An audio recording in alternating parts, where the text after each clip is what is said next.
ನಮಸ್ಕಾರ ಸ್ನೇಹಿತರೆ, ನಮ್ಮ ಇಂದಿನ ವಿಷಯ 9ನೇ ತರಗತಿ ಕನ್ನಡ ಪ್ರಥಮ ಭಾಷೆ ಗದ್ಯ ಭಾಗ 6 ಅಧಿಕಾರ. ಗಿರೀಶ್ ಕಾರ್ನಾಡ್ ಬರೆದಿರುವ 9ನೇ ತರಗತಿಯ ಪ್ರಥಮ ಭಾಷೆ ಕನ್ನಡ ಪ್ರಶ್ನೆ ಪತ್ರಿಕೆ ವಿನ್ಯಾಸ ಕ್ವಶನ್ ಪೇಪರ್ ವಿತ್ ಆನ್ಸರ್ಸ್ ಈ ವಿಡಿಯೋದಲ್ಲಿ ಸಂಪೂರ್ಣವಾಗಿ ನೋಡೋಣ. ಗದ್ಯ 6 ಅಧಿಕಾರ ಬರೆದಿರುವ ಗಿರೀಶ್ ಕಾರ್ನಾಡ್. ಈ ಕೆಳಗಿನ ಪ್ರಶ್ನೆಗಳಿಗೆ ಅಥವಾ ಪೂರ್ಣ ಹೇಳಿಕೆಗಳ 4 ಆಯ್ಕೆಗಳನ್ನು ನೀಡಲಾಗಿದೆ. ಅವುಗಳಲ್ಲಿ ಸೂಕ್ತವಾದ ಉತ್ತರವನ್ನು ಆರಿಸಿ. ಪ್ರಶ್ನೆ 1, ಪೂರ್ವೋತ್ತರ ಪದಗಳು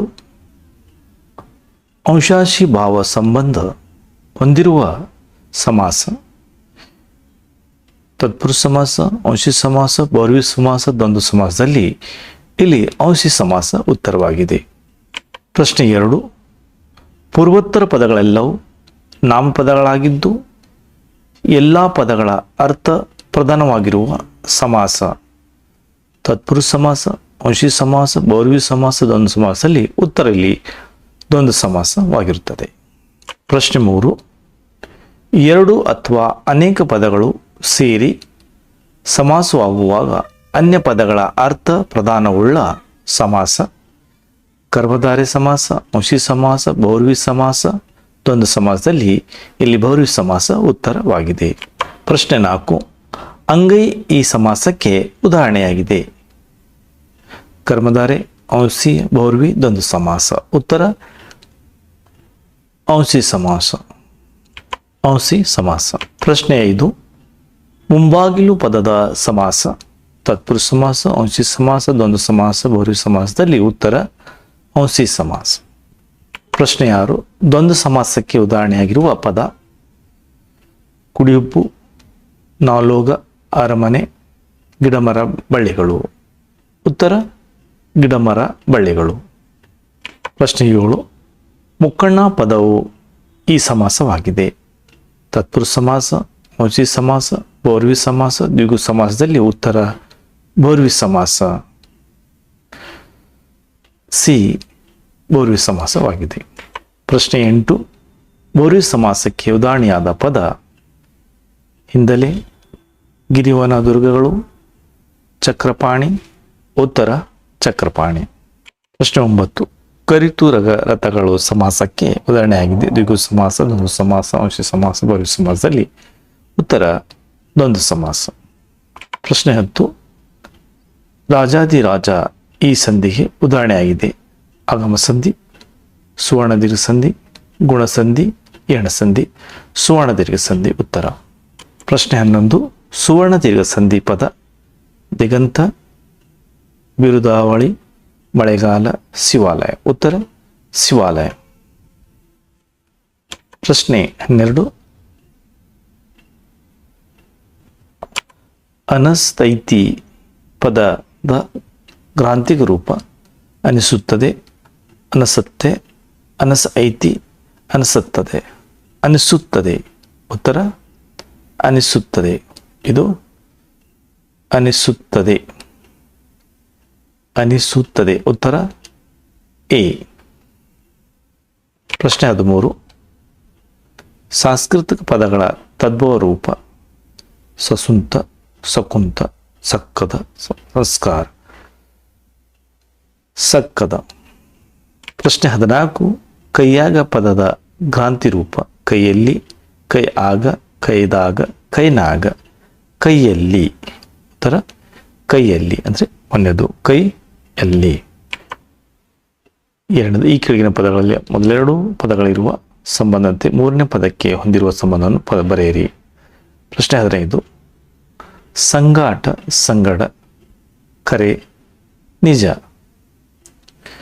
16 ಪ್ರಶ್ನೆ, ಮನಿ, ಮನೆ, ಅರಕಳಿ, ಕೊರತೆ. ಪ್ರಶ್ನೆ 10, ಹಲುಬು, ವೇದನೆ, ವಜ್ಜೆ, ಜವಾಬ್ದಾರಿ. ಪ್ರಶ್ನೆ 18, ರಾಜ, ರಾಯ, ಅಕ್ಷರ, ಅಕ್ಕರ. ಪ್ರಶ್ನೆ 19, ಯುದ್ಧ, ಜುದ್ಧ, ವರ್ಷ, ವರುಷ. ಪ್ರಶ್ನೆ 20, ದಿಗಂತ, ಕ್ಷಿತಿಜ, ಭಾಸ್ಕರ, ಸೂರ್ಯ. 21, ಧ್ವಜ, ಬಾವುಟ, ಸುವರ್ಣ, ಬಂಗಾರ. ಹಣೆಗಣ್ಣ ಬೋರ್ವಿ ಅಂಗಾಲು ಔಂಶಿ ಸಮಾಸ. 23 ಮುಂಗಾಲು ಔಂಶಿ ಚಕ್ರಪಾಣಿ ಬೋರ್ವಿ ಸಮಾಸ. 24 ದಿಗಂತ ಜನ್ಮ ಸಣ್ಣಾಕಿ ಲೋಪಸಂಧಿ. ಈ ಕೆಳಗಿನ ಪ್ರತಿಯೊಂದು ಪ್ರಶ್ನೆಗಳಿಗೆ ಒಂದು ವಾಕ್ಯದಲ್ಲಿ ಉತ್ತರ ಬರೆಯಿರಿ. ಪ್ರಶ್ನೆ 25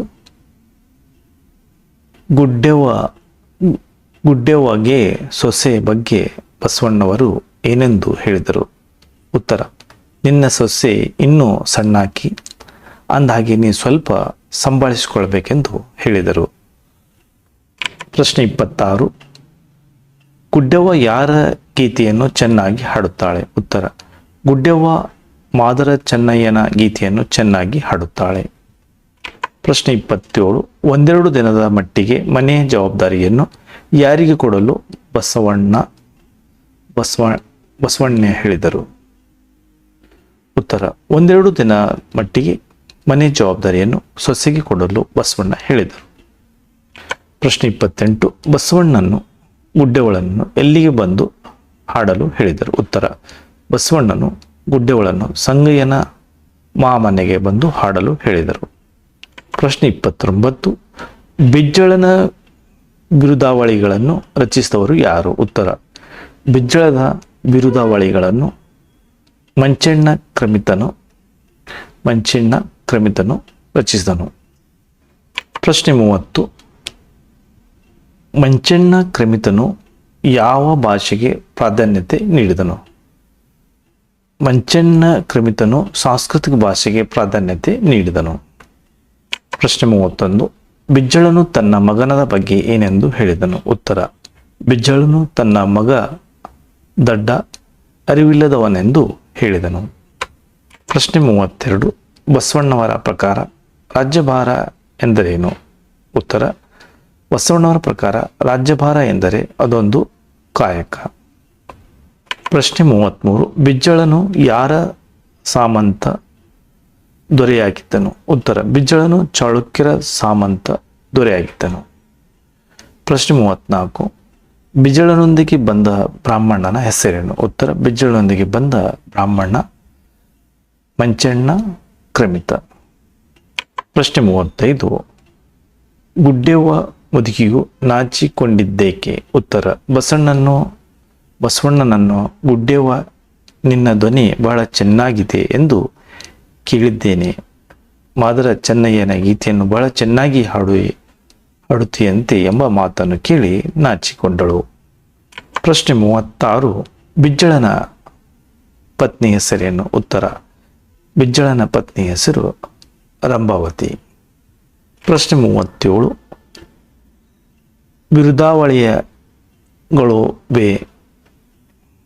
ಬಿರುದಾವಳಿಗಳು ಬೆಳೆಯುತ್ತಾ ಹೋದರೆ ಏನಾಗಬಹುದೆಂದು ಬಸವಣ್ಣವರು ಹೇಳಿದರು? ಉತ್ತರ: ಬಿರುದಾವಳಿಗಳು ಬೆಳೆಯುತ್ತಾ ಹೋದರೆ ರಾಜ್ಯದಲ್ಲಿ ಸಿಗುವ ಅಷ್ಟು ಕಲ್ಲುಗಳನ್ನು ಒಟ್ಟುಗೂಡಿಸಿದರೂ ಮಹಾರಾಜರ ಶಾಸನಗಳಿಗೆ ಸಾಕಾಗುವುದಿಲ್ಲ ಎಂದರು. ಪ್ರಶ್ನೆ 38 ಮಂಚಣ್ಣ ಕ್ರಮಿತರ ಯಾವ ಮಾತಿಗೆ ಬಸವಣ್ಣವರು ನಲಿದರು? ಉತ್ತರ: ಮಂಚಣ್ಣ ಕ್ರಮಿತನು ಶಾಸನಗಳಿಂದ ಮಹಾರಾಜರ ಸಾಮ್ರಾಜ್ಯವನ್ನು ದಿಗಂತದ ಆಚೆಗೆ ಹಬ್ಬಿಸಲು ಇದೊಂದು ಒಳ್ಳೆಯ ಮಾರ್ಗ ಎಂದು ಹೇಳಿದ ಮಾತಿನಿಂದ ಬಸವಣ್ಣವರು ಕನಲಿದರು. ಪ್ರಶ್ನೆ 39 ಬಿಜ್ಜಳನು ನೇರವಾದ ಉತ್ತರವನ್ನು ಬಯಸಿ ಬಸವಣ್ಣವರಿಗೆ ಹೇಳಿದ ಪ್ರಶ್ನೆ ಯಾವುದು? ಉತ್ತರ: ಬಿಜ್ಜಳನು ನೇರ ಯಾವ ಅರಸನೇ ಆಗಿದ್ದರೆ ನನ್ನಷ್ಟು ಸಡಲು ಬಿಡುತ್ತಿದ್ದನೇ ಎಂಬ ಪ್ರಶ್ನೆ ಕೇಳಿದನು. ಪ್ರಶ್ನೆ 40 ಮಂಚಣ್ಣ ಕ್ರಮಿತರ ಪ್ರಕಾರ ಪ್ರಜೆಗಳ ಕರ್ತವ್ಯವೇನು? ಉತ್ತರ: ಮಂಚಣ್ಣ ಕ್ರಮಿತರ ಪ್ರಕಾರ ಮಹಾರಾಜರ ಕೀರ್ತಿಗೋಸ್ಕರಗಳನ್ನು ಸಹಿಸಿಕೊಳ್ಳುವುದು ಪ್ರಜೆಗಳ ಕರ್ತವ್ಯ ಎಂದನು. ಪ್ರಶ್ನೆ 41 ಅಧಿಕಾರಿಗಳ ಕರ್ತವ್ಯ ಯಾವುದೆಂದು ಬಸವಣ್ಣವರು ಹೇಳಿದರು? ಉತ್ತರ: ನಾವು ಮಹಾರಾಜರ ಅಧಿಕಾರಿಗಳು ಮಹಾರಾಜರ ಪ್ರಜೆಗಳ ಗೋಳನ್ನು ಮಹಾರಾಜರ ಕಿವಿಗೆ ಮೇಲೆ ಹಾಕುವುದು ನಮ್ಮ ಕರ್ತವ್ಯ ಎಂದರು. ಪ್ರಶ್ನೆ 42 ಬಿಜ್ಜಳನು ಕೀಲಿಕೈಯನ್ನು ತೆಗೆದುಕೊಳ್ಳುವುದಿಲ್ಲ ಎಂದರೆ ಏನು ಮಾಡುವನೆಂದು ಬಸವಣ್ಣವರು ಹೇಳಿದರು. ಉತ್ತರ: ಬಿಜ್ಜಳನು ಕೀಲಿಕೈಯನ್ನು ತೆಗೆದುಕೊಳ್ಳುವುದಿಲ್ಲವೆಂದರೆ ಅರಮನೆ ಶಿವಾಲಯದ ಲಿಂಗಕ್ಕೆ ಅರ್ಪಿಸಿ ಹೋಗುತ್ತೇನೆಂದು ಬಸವಣ್ಣವರು ಹೇಳಿದರು.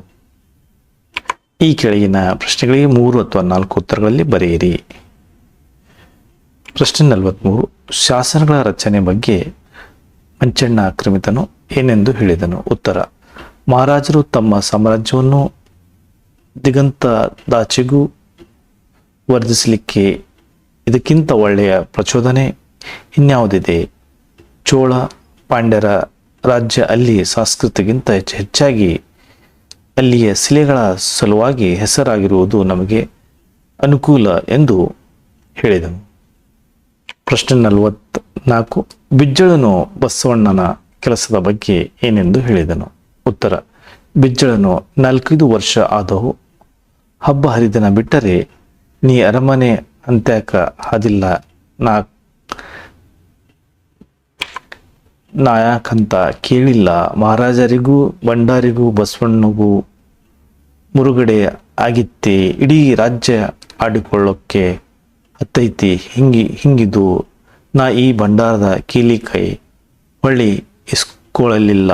ನಮ್ಮ ಅರಸೊತ್ತಿಗೆಯನ್ನು ಹಂಗಿಸಿ ನೀನು ವಚನ ಬರೆದು ನಮ್ಮ ಅನುಭವ ಗೋಷ್ಠಿಯೊಳಗೆ ಹಾಡಿರುವುದು ನನಗೆ ಗೊತ್ತಿದೆ ಎಂದು ಹೇಳಿದನು. ಪ್ರಶ್ನೆ 45. ಬಸವಣ್ಣನು ತನ್ನ ಕರ್ತವ್ಯದ ವಿಚಾರವಾಗಿ ಬಿಜ್ಜಳನಿಗೆ ಏನೆಂದು ಹೇಳಿದನು? ಉತ್ತರ: ಬಸವಣ್ಣನು ತನ್ನ ಕರ್ತವ್ಯದ ವಿಚಾರವಾಗಿ ನಾನು ಮೊದಲೇ ಹೇಳಿದ್ದೆ ದಣಿ, ನಾನು ಭಂಡಾರದಲ್ಲಿ ದುಡಿಯುವುದು ಬಿಜ್ಜಳ ಮಹಾರಾಜರ ಅನುಕೂಲತೆಗಾಗಿ ಅಲ್ಲ. ಆ ಸಂಪತ್ತು ರಾಜವಂಶದ ಸೊತ್ತಲ್ಲ, ಜನರ ಸೊತ್ತು, ಪ್ರಜೆಗಳ ಪಾಲಕ ಅಂತ ರಾಜನಿಗೆ ಅಲ್ಲಿ ಅಧಿಕಾರ ಆದರೆ ರಾಜನ ಮನೆಯವರಿಗೆ ಅಲ್ಲಿ ಪ್ರವೇಶವಿಲ್ಲ ಎಂದು ಬಿಜ್ಜಳನಿಗೆ ಹೇಳಿದನು. ಪ್ರಶ್ನೆ 46. ಬಿಜ್ಜಳನು ಬಿರುದಾವಳಿಗಳನ್ನು ಏಕೆ ಬರೆಸಿದನು? ಉತ್ತರ: ಬಿಜ್ಜಳನು ಹೊಸ ಶಿಲಾಶಾಸನವನ್ನು ಬರೆಸುವ ಸಲುವಾಗಿ ಮಂಚಣ್ಣ ಕ್ರಿಮಿತರಿಗೆ ಹೊಸ ಬಿರುದಾವಳಿಗಳನ್ನು ಬರೆಸಿದನು. ಪ್ರಶ್ನೆ 47. ಬಿಜ್ಜಳನು ಕುರಿತು ಒಂದಿಮಾಗದರು ಏನೆಂದು ಪರಾಕು ಮಾಡಿದರು? ಉತ್ತರ: ಬಿಜ್ಜಳನು ಕುರಿತು ಒಂದಿಮಾಗದರು ಮಹಾರಾಜಾದಿರಾಜ ಕಾಳವಂಜರ ಪುರಾಧೀಶ್ವರ ಸುವರ್ಣ ವೃಷಭ ಧ್ವಜ ಡಮರು ಸ್ತೂರ್ಯ ನಿರಶೋಣ ಕುಲಚರ್ಯ ಅಂಶ ಕಮಲ ಭಾಸ್ಕರತ್ರಯ ತ್ರಂಬ ಕಪಾದ ಪದ್ಮ ವಧು ಪಶುನಿವಾರ ಸಿದ್ಧಿಭುಜ ಬಲಚಕ್ರವರ್ತಿ ಬಿಜ್ಜಳ ದೇವ ರಾಜಭೂಪಾರ ಬೋಪರಾಕ ಎಂದು ಪರಾಕ ಮಾಡಿದರು. ಪ್ರಶ್ನೆ 48. 15 ವರ್ಷಗಳ ಹಿಂದೆ ಬಸವಣ್ಣವರು ಬಿಜ್ಜಳನಿಗೆ ಏನೆಂದು ಹೇಳಿದರು? ಉತ್ತರ: 15 ವರ್ಷಗಳ ಹಿಂದೆ ಬಸವಣ್ಣವರು ಬಿಜ್ಜಳನಿಗೆ ರಾಜ್ಯಭಾರ ಅನ್ನೋದು ಒಂದು ಕಾಯಕ, ಅದಕ್ಕೆ ಅಂಶ ಇದ್ದರೆ ಸಾಲದು, ಯೋಗ್ಯತೆ ಬೇಕು ಎಂಬುದಾಗಿ ಹೇಳಿದರು. ಪ್ರಶ್ನೆ 49. ಶಾಸನಗಳನ್ನು ಹಾಕಿಸುವುದರ ಬಗ್ಗೆ ಬಸವಣ್ಣವರು ಅಭಿಪ್ರಾಯವೇನು? ಉತ್ತರ: ಒಂದೊಂದು ಹೊಸ ಶಾಸನ ಅದರೊಳಗೆ ಮೆರೆಸಲಿಕ್ಕಂತ ಒಂದು ಹೊಸ ಯುದ್ಧದಲ್ಲಿ ಮಡಿದ ವೀರರಿಗಾಗಿ 500 ಹೊಸ ವೀರಗಲ್ಲುಗಳು, ಸಾವಿರಾರು ಹಸಿವಿಧವೆಯರ ಗೋಳಾಟ, ಈ ಪರಾಕ್ರಮದ ವೆಚ್ಚಕ್ಕೆಂದು ಹೊಸ ತೆರಿಗೆ, ನಿರಾಶ್ರಿತರ ಗೋಳು, ಅವರಿಗೆ ಆಶ್ರಯ ನೀಡುವುದು. ಈ ರೀತಿ ಬಸವಣ್ಣವರು ಶಾಸನಗಳನ್ನು ಹಾಕಿಸುವುದರ ಪರಿಣಾಮಗಳ ಬಗ್ಗೆ ತಿಳಿಸಿದರು. ಈ ಕೆಳಗಿನ ಕವಿತೆ, ಸಾಹಿತ್ಯ, ಜನ್ಮಸ್ಥಳ, ಕಾಲಕೃತಿ, ಪ್ರಶಸ್ತಿಗಳನ್ನು ಬರೆಯಿರಿ. ಗಿರೀಶ್ ಕಾರ್ನಾಡ್. ಬಹುಭಾಷಾ ಪಂಡಿತರಾದ ಗಿರೀಶ್ ಕಾರ್ನಾಡ್ 1938 ಮೇ 19ರಂದು ಮಹಾರಾಷ್ಟ್ರದ ಮಾಥೇರಾನದಲ್ಲಿ ಜನಿಸಿದರು. ಇವರು ಬರೆದಿರುವ ಪ್ರಸಿದ್ಧ ನಾಟಕಗಳೆಂದರೆ ಯಯಾತಿ, ತುಗ್ಲಕ್, ಯಮೋದನ್, ಅಂಜು ಮಲ್ಲಿಗೆ, ನಾಗಮಂಡಲ, ಟಿಪ್ಪುವಿನ ಕನಸುಗಳು, ಅಗ್ನಿ ಮತ್ತು ಮಳೆ, ತಲೆ ತಂಡ ಮುಂತಾದ ಆಡಳಿತ, ಆಯುಷ್ಯ. ಇವರು ಆತ್ಮಕಥೆ ಲೇಖಕರಿಗೆ ಜ್ಞಾನಪೀಠ ಪ್ರಶಸ್ತಿ, ಕರ್ನಾಟಕ ಸಾಹಿತ್ಯ ಅಕಾಡೆಮಿ ಪ್ರಶಸ್ತಿ, ಪದ್ಮ ಪ್ರಶಸ್ತಿ, ಭೂಷಣ, ಕೇಂದ್ರ ಸಾಹಿತ್ಯ ಕರ್ನಾಟಕ ಅಕಾಡೆಮಿ ಪ್ರಶಸ್ತಿ, ರಾಜ್ಯೋತ್ಸವ ಪ್ರಶಸ್ತಿ, ಇನ್ನೂ ಮುಂತಾದ ಪ್ರಶಸ್ತಿಗಳನ್ನು ಪಡೆದಿದ್ದಾರೆ. ಗಾದೆಗಳಲ್ಲಿ ಯಾವುದಾದ್ರೂ ಒಂದನ್ನು ಗಾದೆ ಮಹತ್ವದೊಂದಿಗೆ ಆರಿಸಿ ಬರೆಯಿರಿ. ಆರೋಗ್ಯವೇ ಭಾಗ್ಯ. ಗಾದೆಗಳು ವೇದಕ್ಕೆ ಸಮ. ವೇದ ಸುಳ್ಳಾದರೂ ಗಾದೆ ಸುಳ್ಳಾಗದು. ಗಾದೆಗಳು ಹಿರಿಯರ ಅನುಭವದ ಮಾತಾಗಿವೆ. ನಮ್ಮ ಜನಪದರು ತಮ್ಮ ಬುದ್ಧಿಶಕ್ತಿಯಿಂದ ಸೃಷ್ಟಿಸಿರುವ ಸತ್ಯ ನುಡಿಗಳಾಗಿವೆ. ಇದೊಂದು ಜನಪ್ರಿಯ ಗಾದೆಗಳಲ್ಲಿ ಒಂದಾಗಿದೆ. ಈ ಗಾದೆ ಮಾತಿನ ಅರ್ಥವೇನೆಂದರೆ, ಆರೋಗ್ಯವೇ ಒಬ್ಬ ವ್ಯಕ್ತಿಯೇ ಹೊಂದಬಹುದಾದ ಅತ್ಯಮೂಲ್ಯ ಆಸ್ತಿಯಾಗಿದೆ. ಉತ್ತಮ ಆರೋಗ್ಯವಿಲ್ಲದೆ ಶ್ರೀಮಂತ ವ್ಯಕ್ತಿ ಕೂಡ ತಮ್ಮ ಸಂಪತ್ತನ್ನು ಸಂಪೂರ್ಣವಾಗಿ ಆನಂದಿಸಲು ಸಾಧ್ಯವಿಲ್ಲ. ಆರೋಗ್ಯಕರ ದೇಹ, ಮನಸ್ಸು ಸಂತೋಷದ ಉತ್ಪಾದಕ ಮತ್ತು ಜೀವನ ಅಡಿಪಾಯವನ್ನು ಒದಗಿಸುತ್ತದೆ. ಜನರು ಆರೋಗ್ಯವಾಗಿದ್ದಾಗ ಅವರ ಕಷ್ಟಪಟ್ಟು ಕೆಲಸ ಮಾಡಿ ತಮ್ಮ ಗುರಿಗಳನ್ನು ಸಾಧಿಸಬಹುದು. ಸಮಾಜಕ್ಕೆ ತಮ್ಮದೇ ಆದ ಕೊಡುಗೆಯನ್ನು ನೀಡಬಹುದು.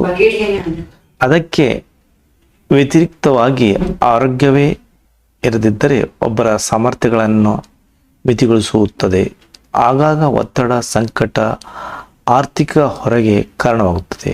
ನಿಯಮಿತ ವ್ಯಾಯಾಮ, ಸಮತೋಲಿತ ಆಹಾರ ಮತ್ತು ಸಾಕಷ್ಟು ವಿಶ್ರಾಂತಿ ಮೂಲಕ ಉತ್ತಮ ಆರೋಗ್ಯವನ್ನು ಕಾಪಾಡಿಕೊಳ್ಳುವುದು ದೀರ್ಘಾವಧಿ ಯೋಗಕ್ಷೇಮಕ್ಕೆ ಅವಶ್ಯವಾಗಿದೆ. ಆದ್ದರಿಂದ ಆರೋಗ್ಯಕರವಾದ ಸಮುದಾಯವು ಸಮೃದ್ಧ ರಾಷ್ಟ್ರದ ಅಭಿವೃದ್ಧಿಗೆ ಕಾರಣವಾಗುತ್ತದೆ. ಎಲ್ಲರೂ ಆರೋಗ್ಯವನ್ನು ನಿರೀಕ್ಷಿಸುವುದರಿಂದ ದುಬಾರಿ ವೈದ್ಯಕೀಯ ವೆಚ್ಚಗಳನ್ನು ಧರಿಸಬೇಕಾಗುತ್ತದೆ. ಆದ್ದರಿಂದ ನಮಗೆ ಭೌತಿಕ ಸಂಪತ್ತಿಗಿಂತ ಆರೋಗ್ಯವೇ ಹೆಚ್ಚಿನ ಆದ್ಯತೆ ನೀಡುವುದು ಮುಖ್ಯವಾಗಿದೆ. ದೇಹ ಮತ್ತು ಮನಸ್ಸಿನಲ್ಲಿ ಅನಾರೋಗ್ಯದ ಸಮಸ್ಯೆಗಳಿಲ್ಲದೆ ಬದುಕುವ ಸಾಮರ್ಥ್ಯವೇ ನಿಜವಾದ ಸಂಪತ್ತು. ಆದ್ದರಿಂದ ಪ್ರತಿಯೊಬ್ಬರೂ ಆರೋಗ್ಯವನ್ನು ಕಾಪಾಡಿಕೊಳ್ಳಬೇಕು.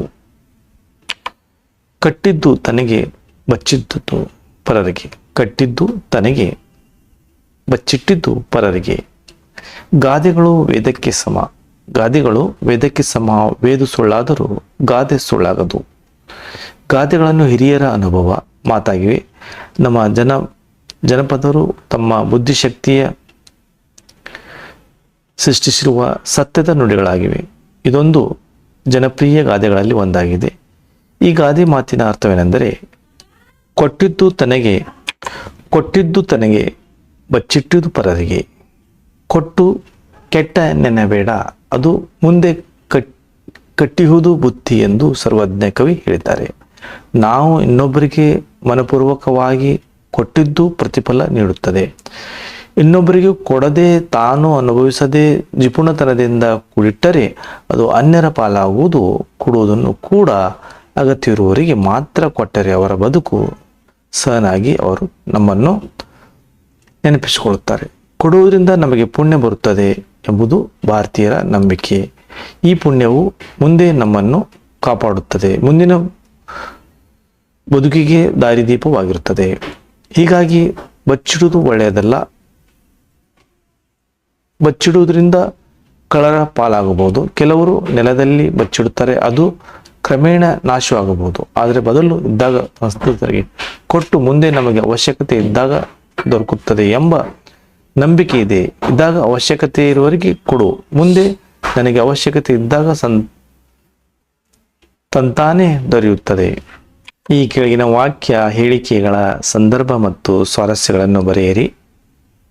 ಪ್ರಶ್ನೆ 53. ನಿನ್ನ ಮಾತು ಯಾರು ತೆಗೆದು ಹಾಕುತ್ತಾರಪ್ಪ ಬಸವಣ್ಣ? ಈ ಮೇಲಿನ ವಾಕ್ಯವನ್ನು ಗಿರೀಶ್ ಕಾರ್ನಾಡ್ ಅವರು ಬರೆದಿರುವ ತಲೆದಂಡ ಎಂಬ ನಾಟಕದ 3ನೇ ದೃಶ್ಯದ ಅಧಿಕಾರ ಎಂಬ ಪಠ್ಯಭಾಗದಿಂದ ಆರಿಸಿಕೊಳ್ಳಲಾಗಿದೆ. ಸಂದರ್ಭ: ಬಸವಣ್ಣವರು ಗುಡ್ಡೆವನಿಗೆ ಆಕೆಯ ಸೊಸೆ ಬಗ್ಗೆ ಸಮಾಧಾನ ಮಾಡುತ್ತಾ, ನನ್ನ ಮಾತು ಕೇಳಿಗಿದ್ದರೆ ಒಂದು ಮಾತು ಹೇಳ್ತೀನಿ ಎಂದಾಗ ಗುಡ್ಡೆವ ಮೇಲ್ಕಂಡೆ ಮಾತನ್ನು ಹೇಳಿದಳು. ಇಲ್ಲಿ ಸಂದರ್ಭದ ಸಾರಾಂಶ: ಗುಡ್ಡೆವ್ವ ಮುದುಕಿಯ ಈ ಮಾತಿನಲ್ಲಿ ಬಸವಣ್ಣವರು ಬಗ್ಗೆ ಜನರು ಹೊಂದಿರುವ ಒಳ್ಳೆಯ ಅಭಿಪ್ರಾಯ, ಗೌರವ, ನಂಬಿಕೆ ಮತ್ತು ವಿಶ್ವಾಸ ಸ್ವಾರಸ್ಯಪೂರ್ಣವಾಗಿ ಮೂಡಿಬಂದಿದೆ. ಪ್ರಶ್ನೆಯ ಸಂದರ್ಭ 54. ಆ ಮಾಲ್ಯ ನಿನಗೇನಿಸತ್ತದ ಹೇಳು ಅಂತ ಆತ. ಉತ್ತರ ಆಯ್ಕೆ ಈ ಮೇಲಿನ ವಾಕ್ಯವನ್ನು ಗಿರೀಶ್ ಕಾರ್ನಾಡ್ ಅವರು ಬರೆದಿರುವ ತಲೆದಂಡ ಎಂಬ ನಾಟಕದ 3ನೇ ದೃಶ್ಯದ ಅಧಿಕಾರ ಎಂಬ ಪಠ್ಯಭಾಗದಿಂದ ಆರಿಸಿಕೊಳ್ಳಲಾಗಿದೆ. ಸಂದರ್ಭ ಗುಡ್ಡೆವ್ವ ಮಹಾಮನೆಯಲ್ಲಿ ದಲಿತರೆಲ್ಲರೂ ಇರುವ ಜಾಗದಲ್ಲಿ ನಾನು ಬಂದು ಆಡೋದೆ ಎಂದು ಹೇಳಿದ ಸಂದರ್ಭದಲ್ಲಿ ಬಸವಣ್ಣವರು ಈ ಮೇಲಿನ ಮಾತನ್ನು ಹೇಳಿದ್ದಾರೆ. ಇಲ್ಲಿ ಸಂದರ್ಭದ ಸಾರಾಂಶ, ಬಸವಣ್ಣವರು ಮಹಾಮನೆಯಲ್ಲಿ ಜಾತಿ ಭೇದವಿಲ್ಲದೆ ಎಲ್ಲರಿಗೂ ಪ್ರವೇಶವಿತ್ತು ಎಂಬುದು ಈ ವಾಕ್ಯದ ಸಾರಾಂಶವಾಗಿದೆ. ಪ್ರಶ್ನೆ 55. ಸಾಂಸ್ಕೃತಿಕಕ್ಕಿರುವ ಘನತೆ ಗಾಂಭೀರ್ಯ ಕನ್ನಡಕ್ಕೆ ಹ್ಯಾಂಗ ಬಂದಿತ್ತು? ಉತ್ತರ ಆಯ್ಕೆ ಈ ಮೇಲಿನ ವಾಕ್ಯವನ್ನು ಗಿರೀಶ್ ಕಾರ್ನಾಡ್ ಅವರು ಬರೆದಿರುವ ತಲೆದಂಡ ಎಂಬ ನಾಟಕದ 3ನೇ ದೃಶ್ಯದ ಅಧಿಕಾರ ಎಂಬ ಪಠ್ಯಭಾಗದಿಂದ ಆರಿಸಿಕೊಳ್ಳಲಾಗಿದೆ. ಸಂದರ್ಭ ಬಿಜ್ಜಳನ ಮಹಾರಾಜರು ಹೊಸ ಶಾಸನದ ಬಿರುದಾವಳಿಗಳನ್ನು ಮಂಚಣ್ಣ ಕ್ರಮಿತರಿಂದ ರಚಿಸಿದರು. ಅದರ ಬಗ್ಗೆ ಬಿಜ್ಜಳನ ಬಸವಣ್ಣವರ ಅಭಿಪ್ರಾಯ ಹೇಳಿದ ಸಂದರ್ಭದಲ್ಲಿ ಈ ಮೇಲಿನ ಮಾತನ್ನು ಬಸವಣ್ಣವರು ಹೇಳಿದ್ದಾರೆ. ಇಲ್ಲಿ ಸಾರಾಂಶ, 12ನೇ ಶತಮಾನದಲ್ಲಿ ಪಂಡಿತರಿಗೆ ಕನ್ನಡಕ್ಕಿಂತ ಹೆಚ್ಚಾಗಿ ಸಂಸ್ಕೃತ ಭಾಷೆಯ ಮೇಲೆ ಒಲವು ಹೆಚ್ಚಾಗಿತ್ತು. ಕನ್ನಡ ಭಾಷೆಯನ್ನು ಕೀಳಾಗಿ ಕಾಣುತ್ತಿದ್ದು ಸ್ವಾರಸ್ಯವಾಗಿ ಕಾಣಬಹುದು. ಪ್ರಶ್ನೆ 56. ನಾ ಭಂಡಾರದಲ್ಲಿ ದುಡಿಯುವುದು ಬಿಜ್ಜಳ ಮಹಾರಾಜರ ಅನುಕೂಲತೆಗಾಗಿ ಅಲ್ಲ. ಉತ್ತರ ಆಯ್ಕೆ ಈ ಮೇಲಿನ ವಾಕ್ಯವನ್ನು ಗಿರೀಶ್ ಕಾರ್ನಾಡ್ ಅವರು ಬರೆದಿರುವ ತಲೆದಂಡ ಎಂಬ ನಾಟಕದ 3ನೇ ದೃಶ್ಯದ ಅಧಿಕಾರ ಎಂಬ ಪಠ್ಯಭಾಗದಿಂದ ಆರಿಸಿಕೊಳ್ಳಲಾಗಿದೆ. ಸಂದರ್ಭ ಬಿಜ್ಜಳನು ಬಸವಣ್ಣನ ಕಾರ್ಯವೇ ವೈಖರಿಯ ಬಗ್ಗೆ ಹೇಳಿದ ಸಂದರ್ಭದಲ್ಲಿ ಬಸವಣ್ಣವರು ಈ ಮೇಲಿನ ಮಾತು ಹೇಳಿದ್ದಾರೆ. ಇಲ್ಲಿ ಸಂದರ್ಭದ ಸಾರಾಂಶ, ರಾಜನಾಗಲಿ ಅಧಿಕಾರನಾಗಲಿ ಪ್ರಜೆಗಳ ಪಾಲಕರು. ಸಂಪತ್ತು ಇರುವುದು ಜನರಿಗಾಗಿ ಹೊರತು ರಾಜನ ಅನುಕೂಲಕ್ಕಾಗಿ ಅಲ್ಲ ಎಂಬುದು ಬಸವಣ್ಣವರ ಈ ಮಾತಿನ ಸಾರಸ್ಯವಾಗಿದೆ. ಪ್ರಶ್ನೆ 57. ಹೊಸ ಪದ್ಧತಿ ಇದ್ದಿತ್ತು ಮಹಾಸ್ವಾಮಿ, ನಾನಿನ್ನೂ ಕಲಿತಿಲ್ಲ. ಉತ್ತರ ಆಯ್ಕೆ ಈ ಮೇಲಿನ ವಾಕ್ಯವನ್ನು ಗಿರೀಶ್ ಕಾರ್ನಾಡ್ ಅವರು ಬರೆದಿರುವ ತಲೆದಂಡ ಎಂಬ ನಾಟಕದ 3ನೇ ದೃಶ್ಯದ ಅಧಿಕಾರ ಎಂಬ ಪಠ್ಯ ಭಾಗದಿಂದ ಆರಿಸಿಕೊಳ್ಳಲಾಗಿದೆ. ಸಂದರ್ಭ ಬಿಜ್ಜಳ ಮಹಾರಾಜನಿಗೆ ಇರುವ ಮಗನಿಗೆ ಪಟ್ಟ ಕಟ್ಟಿ ಯುವರಾಜ್ ಎಂದು ಕರೆದರೆ ಮಹಾರಾಣಿಗೂ ಸಂತೋಷ ಉಂಟಾಗುತ್ತದೆ ಎಂದು ಹೇಳಿದಾಗ ಬಸವಣ್ಣವರು ಪಟ್ಟ ಕಟ್ಟಿರುವ ವಿಷಯ ತಿಳಿದಿಲ್ಲ ಎಂದು ಹೇಳುವ ಸಂದರ್ಭದಲ್ಲಿ ಈ ಮಾತನ್ನು ಹೇಳಿದ್ದಾರೆ. ಇಲ್ಲಿ ಸಂದರ್ಭ ಸಾರಾಂಶ, ಅಧಿಕಾರ ಎಂಬುದು ವಂಶ ಪಾರಂಪರಿಕವಾಗಿ ಬರುವಂಥದ್ದಲ್ಲ, ಅವರಲ್ಲಿ ಯೋಗ್ಯತೆ ಇರಬೇಕು ಎಂದು ಹೇಳುವ ಸ್ವಾರಸ್ಯಪೂರ್ಣವಾಗಿದೆ. ಪ್ರಶ್ನೆ 58. ರಾಜ್ಯಭಾರ ಅಂದರೆ ಕಾಯಕ, ಅದಕ್ಕೆ ವಂಶ ಇದ್ದರೆ ಸಾಲದು. ಉತ್ತರ ಈ ಮೇಲಿನ ವಾಕ್ಯವನ್ನು ಗಿರೀಶ್ ಕಾರ್ನಾಡ್ ಅವರು ಬರೆದಿರುವ ತಲೆದಂಡ ಎಂಬ ನಾಟಕದ 3ನೇ ದೃಶ್ಯದ ಅಧಿಕಾರ ಎಂಬ ಪಠ್ಯಭಾಗದಿಂದ ಆರಿಸಿಕೊಳ್ಳಲಾಗಿದೆ. ಸಂದರ್ಭ ಬಿಜ್ಜಳ ಮಹಾರಾಜನಿಗೆ ಇರುವ ಮಗನಿಗೆ ಪಟ್ಟ ಕಟ್ಟಿ ಯುವರಾಜ್ ಮಾಡುವ ಒಲವನ್ನು ವ್ಯಕ್ತಪಡಿಸಿದಾಗ ರಾಜನಾಗಲು ಆತನಿಗಿರಬೇಕಾದ ಅರ್ಹತೆ ಮತ್ತು ಕರ್ತವ್ಯದ ಬಗ್ಗೆ 15 ವರ್ಷದ ಹಿಂದೆ ಹೇಳಿದ ಮಾತನ್ನು ನೆನಪಿಸುವ ಸಂದರ್ಭದಲ್ಲಿ ಬಸವಣ್ಣವರು ಹೇಳಿದ್ದಾರೆ. ಇಲ್ಲಿ ಸಂದರ್ಭದ ಸಾರಾಂಶ ಅಂದರೆ, ವಂಶದಲ್ಲಿ ಹುಟ್ಟಿದ ಮಾತ್ರಕ್ಕೆ ಯುವರಾಜನಾಗುವುದು ಯೋಗ್ಯವಲ್ಲ, ಯೋಗ್ಯತೆ ಅಲ್ಲ. ರಾಜ್ಯ ಅಂದರೆ ಕೇವಲ ಮಹಾರಾಜ ಮಾಡುವುದಲ್ಲ, ಬದಲಾಗಿ ಅದೊಂದು ಪವಿತ್ರವಾದ ಕಾಯಕ ಎಂದು ಹೇಳುವ ಸ್ವಾರಸ್ಯವಾಗಿದೆ. ಪ್ರಶ್ನೆ 59. ಮಹಾರಾಜ್ ಕುಮಾರರಿಗೆ ಯುವರಾಜ್ ಪಟ್ಟ ಕಟ್ಟಿದ್ದು ನನಗಂತೂ ಗೊತ್ತಿದ್ದಿಲ್ಲ. ಆಯ್ಕೆ ಮೇಲಿನ ವಾಕ್ಯವನ್ನು ಗಿರೀಶ್ ಕಾರ್ನಾಡ್ ಅವರು ಬರೆದಿರುವ ತಲೆದಂಡ ಎಂಬ ನಾಟಕದ 3ನೇ ದೃಶ್ಯದ ಅಧಿಕಾರ ಎಂಬ ಪಠ್ಯ ಭಾಗದಿಂದ ಆರಿಸಿಕೊಳ್ಳಲಾಗಿದೆ. ಸಂದರ್ಭ ಬಿಜ್ಜಳ ಮಹಾರಾಜನಿಗೆ ಇರುವ ಮಗನಿಗೆ ಪಟ್ಟ ಕಟ್ಟದೇ ಯುವರಾಜ್ ಎಂದು ಕರೆಯುವುದು ಮೂಲಕ ಬಸವಣ್ಣನಿಗೆ ಅಚ್ಚರಿ ಉಂಟು ಮಾಡಲು ಸಂದರ್ಭದಲ್ಲಿ ಬಸವಣ್ಣವರು ಈ ಮೇಲಿನ ಮಾತನ್ನು ಹೇಳಿದ್ದಾರೆ. ಸಾರಾಂಶ, ಬಿಜ್ಜಳನ ಮಾತನ್ನು ಕೇಳಿ ಬಸವಣ್ಣನು ಅಚ್ಚರಿಯಾಗಿ ಪಟ್ಟ ಕಟ್ಟಿರುವ ವಿಚಾರ ತಿಳಿದಿಲ್ಲವೆಂದು ಹೇಳಿರುವುದೇ ಸಾರಸ್ಯವಾಗಿದೆ. ಪ್ರಶ್ನೆಗಳಿಗೆ 8 ಅಥವಾ 10 ವಾಕ್ಯದಲ್ಲಿ ಉತ್ತರ ಬರೆಯಿರಿ. ಪ್ರಶ್ನೆ 60. ಬಿಜ್ಜಳ ಮತ್ತು ಬಸವಣ್ಣವರ ನಡುವೆ ನಡೆದ ಸಂಭಾಷಣೆಯನ್ನು ನಿಮ್ಮ ಮಾತುಗಳಲ್ಲಿ ಬರೆಯಿರಿ. ಉತ್ತರ, ಬಿಜ್ಜಳನು ಬಸವಣ್ಣನ ಇರುವರಲ್ಲಿ ಬಂದು ತಾನು ಕೆತ್ತಿಸಿರುವ ಶಿಲಾಶಾಸನ ಬಿರುದಾವಳಿಗಳ ಬಗ್ಗೆ ಕೇಳಿದಾಗ ಬಸವಣ್ಣವರು ಕಿವಿ ತುಂಬಿ ತುಳುಕುವ ಹಾಗಿದೆ, ಆದರೆ ಸಂಸ್ಕೃತ ಸ್ವಲ್ಪ ಹೆಚ್ಚಾಯಿತೇನೋ ಎನ್ನುತ್ತಾರೆ. ಬಿರುದಾವಳಿಗಳು ಬೆಳೆಯುತ್ತಾ ಹೋದರೆ ರಾಜ್ಯದಲ್ಲಿ ಸಿಗುವ ಅಷ್ಟು ಕಲ್ಲುಗಳನ್ನು ಸೇರಿದರೂ ಮಹಾರಾಜರ ಶಾಸನಗಳಿಗೆ ಸಾಕಾಗುವುದಿಲ್ಲವೆಂದು ಹೇಳಿದರು. ಆಗ ಬಿಜ್ಜಳನು ಬಸವಣ್ಣನಿಗೆ ನೀ ಬಂದರೆ ಒಲಗಕ್ಕೆ ಒಗ್ಗರಣೆ ಹಾಕಿದ ಆಗುತ್ತದೆ ಎನ್ನುತ್ತಾರೆ. ಬಸವಣ್ಣವರು ದಣಿ ಭಂಡಾರದ ಕೀಲಿಕೆಯನ್ನು ನಂಬಿಕೆಯಿಂದ ನನಗೆ ಒಪ್ಪಿದ್ದೀರಿ. ಈಗ ನನಗೆ ಇದು ಭಾರ ಎನಿಸುತ್ತದೆ, ಇದನ್ನು ಮರಳಿ ತೆಗೆದುಕೊಳ್ಳಿ ಎನ್ನುತ್ತಾರೆ. ಮಹಾರಾಜನಿಗೂ ಬಸವಣ್ಣನಿಗೂ ಈ ಆಗಿರುವುದಿಲ್ಲ ಎಂದು ಜನರು ಆಡಿಕೊಳ್ಳುತ್ತಾರೆ. ನಾ ತಗೊಳ್ಳಲ್ಲ ಎಂದು ಬಿಜ್ಜಳನು ಅದಕ್ಕೆ ಬಸವಣ್ಣವರು ಅರಮನೆ ಒಳಗೆ ಇರುವ ಶಿವಲಿಂಗಕ್ಕೆ ಅರ್ಪಿಸಿ ಹೋಗುತ್ತಾನೆ ಎಂದು ಬಿಜ್ಜಳನು ನೀನು ನನ್ನ ಅರಸುಗುತ್ತಿಯನ್ನು ಹಂಗಿಸಿ ವಚನ ಬರೆದು ಅನುಭವಿಸುವ ಗೋಷ್ಠಿಯಲ್ಲಿ ಹಾಡಿದ್ದು ನನಗೆ ಗೊತ್ತಿದೆ ಎಂದು ಹೇಳಿದನು. ಅದಕ್ಕೆ ಬಸವಣ್ಣವರು ಭಂಡಾರದಲ್ಲಿ ದುಡಿಯುವುದು ಮಹಾರಾಜನ ಅನುಕೂಲತೆಗಾಗಿ ಅಲ್ಲ, ಸಂಪತ್ತು ರಾಜವಂಶದ ಸತ್ವಲ್ಲ, ರಾಜನ ಮನೆಯವರಿಗೂ ಪ್ರವೇಶ ಬಾರದು ಎಂದು ಬಸವಣ್ಣವರು ಬಿಜ್ಜಳನಿಗೆ ಹೇಳಿದನು. ರಾಜ್ಯ ತತ್ವದ ಬಗ್ಗೆ ಹೇಳುತ್ತಾ ಹೀಗೆ ಮಾತನಾಡುತ್ತಾ ಬಿಜ್ಜಳನು ತಾನು ಸಾಮಂತನಾಗಿದ್ದವನು ಈಗ ಕಲ್ಯಾಣದ ಚಕ್ರವರ್ತಿಯಾಗಿರುವುದಕ್ಕೆ ಬಸವಣ್ಣ ಮಾತುಗಳೇ ಪ್ರೇರಣೆ ಎಂದು ಅಭಿಪ್ರಾಯ ಪಡುತ್ತಾನೆ. ಪ್ರಶ್ನೆ 61. ಅಧಿಕಾರ ಎನ್ನುವುದು ಕಾಯಕ ಎನ್ನುವ ಭಾವನೆ ಅಧಿಕಾರ ನಾಟಕದಲ್ಲಿ ಹೇಗೆ ಮೂಡಿಬಂದಿದೆ? ಉತ್ತರ: ಅಧಿಕಾರದ ಕುರಿತಾದ ಚರ್ಚೆ ಮಂಚಣ್ಣ ಕ್ರಮಿತರು ಈ ಬಸವಣ್ಣವರ ಸಂಭಾಷಣೆಯಿಂದಲೇ ಪ್ರಾರಂಭವಾಗುತ್ತದೆ. ಮಂಚಣ್ಣ ಕ್ರಮಿತ ನಾವು ಮಹಾರಾಜರ ಪ್ರಜೆಗಳು, ಮಹಾರಾಜರ ಕೀರ್ತಿಗೋಸ್ಕರ ಗೋಳನ್ನು ವಹಿಸಿಕೊಳ್ಳಬೇಕೆಂದಾಗ ಬಸವಣ್ಣವರು ನಾವು ಮಹಾರಾಜರ ಅಧಿಕಾರಿಗಳು, ಮಹಾರಾಜ ಪ್ರಜೆಗಳ ಗೋಳನ್ನು ಮಹಾರಾಜರ ಕಿವಿ ಮೇಲೆ ಹಾಕುವುದು ನಮ್ಮ ಕರ್ತವ್ಯ ಎನ್ನುತ್ತಾರೆ. ಬಿಜ್ಜಳನು ನೀನು ನಮ್ಮ ಅರಸುಗುತ್ತಿಯನ್ನು ಹಂಗಿಸಿ ವಚನ ಬರೆದು ಅನುಭವಗೋಷ್ಠಿ ಒಳಗೆ ಹಾಡಿದ್ದು ನನಗೆ ಗೊತ್ತಿದೆ ಎಂದಾಗ ಬಸವಣ್ಣವರು ಭಂಡಾರದಲ್ಲಿ ದುಡಿಯುವುದು ಮಹಾರಾಜನ ಅನುಕೂಲತೆಗಾಗಿ ಅಲ್ಲ, ಸಂಪತ್ತು ರಾಜವಂಶದ ಸ್ವತ್ತಲ್ಲ, ರಾಜಮನೆಯವರಿಗೂ ಅಲ್ಲಿ ಪ್ರವೇಶವಿರಬಾರದು. ರಾಜ್ಯಭಾರ ಎನ್ನುವುದು ಒಂದು ಕಾಯಕ, ಅದು ಹುಟ್ಟಿನಿಂದ ಬರ್ತಕ್ಕದ್ದಲ್ಲ. ಅಧಿಕಾರ ಗಳಿಸಿಕೊಳ್ಳಬಹುದು, ಆಮೇಲೆ ಅದನ್ನು ಶ್ರದ್ಧೆಯಿಂದ ಮಾಡಬೇಕು ಎನ್ನುತ್ತಾರೆ.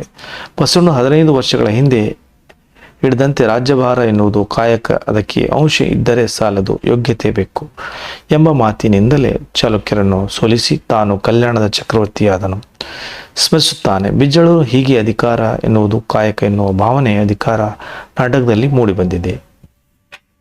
ಪ್ರಶ್ನೆ 62. ಬಸವಣ್ಣ ಮತ್ತು ಮಂಚಣ್ಣ ಕ್ರಮಿತರನ್ನು ವ್ಯಕ್ತಿತ್ವವನ್ನು ವರ್ಣಿಸಿ. ಉತ್ತರ: ಬಸವಣ್ಣವರು ಸಮಾಜದಲ್ಲಿ ಹಿರಿಯ ಕಿರಿಯ ಮೇಲು ಕೀಳು ಎಂಬ ಭಾವನೆ ಇಲ್ಲದಂತೆ ನಡೆದುಕೊಳ್ಳುವ ವ್ಯಕ್ತಿತ್ವ. ಅವರಿಗೆ ರಾಜನಾಗಲಿ ಅಧಿಕಾರನಾಗಲಿ ಎಲ್ಲರೂ ಪ್ರಜಾಸೇವಕರು. ರಾಜ್ಯ ಮಂತ್ರಿ ಮುಂತಾದವರಿಗೆ ಇರುವ ಅಧಿಕಾರ ಇದು ಕೇವಲ ಜನಸೇವೆಗಾಗಿ ಕಾಯಕ ಮಾಡುವುದಕ್ಕಾಗಿ ಇರುವುದೇ ಹೊರತು ಬಿರುದಾವಳಿಗಳನ್ನು ಬರೆಸಿಕೊಂಡು ಮೆರೆಯುವುದಕ್ಕಲ್ಲ ಎಂಬ ಪ್ರಜಾಹಿತ ಭಾವನೆ ಹೊಂದಿರುವ ವಿಶಾಲ ಹೃದಯಿ ರಾಜನಾದರೂ ಸರಿ, ಅವರಿಗೆ ದಿಟ್ಟವಾಗಿ ಸತ್ಯವನ್ನು ಮನವರಿಕೆ ಮಾಡುವ ಧೈರ್ಯವಂತರು. ಕನ್ನಡ ಭಾಷೆ ಬಗ್ಗೆ ಒಲವುಳ್ಳವರು. ಅವರಿಗೆ ಅಧಿಕಾರ ಆಸೆ ಬರಲಿಲ್ಲ, ಬದಲಾಗಿ ತಾನು ರಾಜನಿಗೆ ಸೇವಕನೆಂಬ ಹಂಗಿರಲಿಲ್ಲ. ಮಂಚಣ್ಣ ಕ್ರಮಿತರು ಅಹಂಕಾರಿ. ಅವರಿಗೆ ಮಹಾರಾಜನನ್ನು ಹೊಗಳಿ ಮೆಚ್ಚಿಕೊಳ್ಳಬೇಕೆಂಬುದು ಅವರ ಅಭಿಲಾಷೆ. ಬಿಜ್ಜಳನಿಗೆ ರಚಿಸಿದ ಬಿರುದಾವಳಿಗಳನ್ನು ತಿಳಿಯುತ್ತದೆ. ಹೆಚ್ಚಾಗಿ ಸಂಸ್ಕೃತ ಬಗ್ಗೆ ಬಳಕೆ ಮಾಡುವುದೇ ಶ್ರೇಷ್ಠ ಎಂಬುದು ಮನೋಭಾವನೆ. ಜೊತೆಗೆ ಕನ್ನಡ ಭಾಷೆ ಬಗ್ಗೆ ಕೀಳಮರೆ ಭಾವನೆ ಉಳ್ಳವರು. ಬಿಜ್ಜಳ ರಾಜನಲ್ಲಿ ಯುದ್ಧ ದಾವನ್ನು ಹೆಚ್ಚಿಸಿ ಅವನನ್ನು ಪ್ರಚೋದಿಸುವ ಹಾಗೂ ಅವರಿಗೆ ಪ್ರಜೆಗಳ ರಾಜ್ಯದ ಯೋಗಕ್ಷೇಮದ ಬಗ್ಗೆ ಕಾಳಜಿ ಇಲ್ಲ ಎಂಬುದು ಅವರ ಮಾತುಗಳಲ್ಲಿ ವ್ಯಕ್ತವಾಗುತ್ತದೆ. ಒಟ್ಟಾರೆ ಹೇಳಬೇಕೆಂದರೆ ಮಂಚಣ್ಣ ಕ್ರಮಿತರು ಬಸವಣ್ಣವರ ವ್ಯಕ್ತಿತ್ವಕ್ಕೆ ವಿರುದ್ಧವಾದ ವ್ಯಕ್ತಿತ್ವ ಎಂದು ಹೇಳಬಹುದು. ಈ ವಿಡಿಯೋ ನೋಡಿದ್ದಕ್ಕೆ ಎಲ್ಲ ವಿದ್ಯಾರ್ಥಿಗಳಿಗೆ ಧನ್ಯವಾದಗಳು. ಈ ಹೆಚ್ಚಿನ ವಿಡಿಯೋಗಳಿಗೆ ಎಕ್ಸ್ಪರ್ಟ್ ಕರಿಯರ್ ಅಕಾಡೆಮಿ ಯೂಟ್ಯೂಬ್ ಚಾನಲ್ಗೆ ಭೇಟಿ ಮಾಡಿ ಉಳಿದ ವಿಡಿಯೋಗಳನ್ನು ನೋಡಿರಿ ಮತ್ತು ನಿಮ್ಮ ವಿದ್ಯಾರ್ಥಿ ಮಿತ್ರರಿಗೆ ಈ ವಿಡಿಯೋಗಳನ್ನು ಶೇರ್ ಮಾಡಿ. ಧನ್ಯವಾದಗಳು.